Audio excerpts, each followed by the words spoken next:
I wanted to share a small win from yesterday, and let me know if you guys can relate to this a little bit. So, I tend to wait and put off and procrastinate things that need to happen, like little logistical things like doctor's appointments, car appointments, stuff like that. And I tend to just put it off and not worry about it until it really needs to get done, which is not something that I'm particularly proud of. It just has happened over the years and it's become a little bit of a pattern and a habit for me.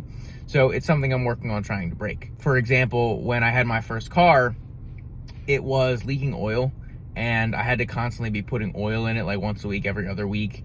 And I waited just a little bit too long at one point and the timing chain broke and it was gonna cost way more than the car was worth to get it fixed. So I had to go and get a new car at that point. So stuff like that has been happening for a while for me. Yesterday morning I was driving and I noticed that my tire pressure light turned on. So the car notified me and I was like, oh, what's going on? So I get to Wawa in the morning, which is where there's normally like an air pump. And the one that I normally go to, it was out of order, which is not uncommon for Wawas. I've seen that all the time. But it was out of order. So I was like, all right, like where am I gonna get another air pump? Like what am I gonna do? Well, I realized that where I go to train around the corner, there is another Wawa. So after I trained yesterday morning, I went over there.